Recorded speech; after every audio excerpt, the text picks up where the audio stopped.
تو ہماری civil bureaucracy جو کہ پچھلے 4 سالوں میں جو ایک وکٹمائزیشن کی سیاست ہے، ایک جو نیب والی سیاست تھی، اس سے وہ فیصلہ سازی میں بالکل پیرالائز ہو گئی تھی. اور پاکستان میں ہم یہ دیکھ رہے تھے کہ ہر افسر 10 روپے کے ڈیسیجن پر بھی دستخط کرنے کے لیے 100 دفعہ سوچتا ہے. تو جب ہماری مسلح افواج بھی ایک چیز کے اندر شریک ہیں کہ ہم نے ملک کی انویسٹمنٹ کو کیسے لے کر آنا ہے، ملک میں انویسٹمنٹ لانی ہے، کو امپلیمنٹیشن تک لے کے جانا ہے، جب ہول آف گورنمنٹ ہوگی تو میرا خیال ہے کہ جو ہمارے سول اداروں میں ایک ریلیکٹنس آ گئی تھی ڈیسیجن میکنگ کی، شاید وہ زیادہ پھر بے باکی کے ساتھ اور زیادہ جرأت کے ساتھ یہ تو بڑی خوشائند بات ہے جو آپ بیان کر رہے ہیں. مسئلہ یہ ہے کہ اس کی کنٹینیوٹی، کیونکہ گورنمنٹ تو اگست میں سپٹمبر میں ختم ہو رہی اس کی مدت، تو کنٹینیوٹی کو کیسے میک شور کیا جائے گا؟ پلان تو اس سے پہلے ہی بنے. اس فریم ورک کے اندر جو ایک پارٹنر ہے ہمارے، وہ تو کنٹینیوٹی تو ہے نا وہاں پر. اور یہی اس کا سب سے بڑا حسن یہی ہے کہ دس از ہول آف گورنمنٹ اور ہول آف نیشن اپروچ، کہ اگرچہ پولیٹیکل گورنمنٹ کا اگر ٹینیور ختم بھی ہوگا لیکن پھر الیکشن کے بعد ہمیں تو امید ہے کہ ہم ہی واپس آئیں گے، لیکن اگر کوئی اور بھی حکومت آئے گی تو یہ فریم ورک اس کے لیے بھی بہت ہی زیادہ مددگار ہوگا. اور اس میں جو ویسے آن اے لائٹر نوٹ آپ کو کیوں امید ہے کہ آپ ہی واپس آئیں گے؟ ایسا کیا کیا آپ نے؟ اس لیے کہ ہماری کارکردگی ہے، ہماری پرفارمنس ہے 2013 سے 18، اور لوگ جانتے ہیں کہ اس ملک کے اندر اگر کوئی ڈیولپمنٹ کی پالیسی بنی یا بڑا منصوبہ بنا، وہ سب پی ایم ایل این کے دور میں بنے. تو ہمارا ایک لوگوں کے پاس ایک ٹرسٹ ہے اور امید ہے پوری کہ ہم واپس آئیں گے. چلیے، آپ کے منہ میں گھی شکر، ہم کوئی بدشگونی نہیں کرنا چاہتے، لیکن یہ بتائیے جو لوکل انویسٹرز ہیں ان کو بھی فیسیلیٹیٹ کریں گے آپ کہ ان کے لیے رکاوٹیں وہیں کی وہیں رہیں گی؟ نہیں، میں سمجھتا ہوں کہ اس وقت آپ کو یاد ہوگا جب ہم نے ٹرن اراؤنڈ کانفرنس کی تھی لاسٹ ایئر جون میں، تو اس میں بہت واضح طور پہ میں نے بھی کہا تھا، پرائم منسٹر صاحب نے بھی کہا تھا، اب اس وقت صورت عملاً یہ ہے کہ پاکستان کی جو پبلک سیکٹر انویسٹمنٹ ہے اس کی سپیس ختم ہو گئی ہے. ہمیں اب اگر آگے جانا ہے تو ہمیں پرائیویٹ سیکٹر اور فورن ڈائریکٹ انویسٹمنٹ پہ انحصار کرنا ہے. لہذا اب حکومت کا اتنا ہی کام ہے کہ جہاں کوئی رکاوٹ ہے کسی انویسٹر کے راستے میں، پرائیویٹ سیکٹر کے راستے میں کوئی رکاوٹ ہے، ہم ان پتھروں کو، ان روڑوں کو ان کے راستے سے ہٹائیں.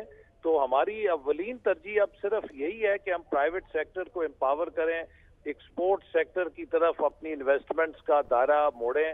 اور یہ بھی جو انویسٹمنٹس آ رہی ہیں فورن انویسٹمنٹ، ہم چاہتے ہیں کہ یہ بھی ساری کی ساری ایکسپورٹ اورینٹڈ انڈسٹری میں جائیں، تاکہ اس وقت پاکستان کو جو سب سے بڑا چیلنج ایکسٹرنل سیکٹر پہ فورن ریزروز کا ہے کہ ہم ڈالر کھپانے کے چیمپئن ہیں لیکن ڈالر کمانے میں زیرو ہیں.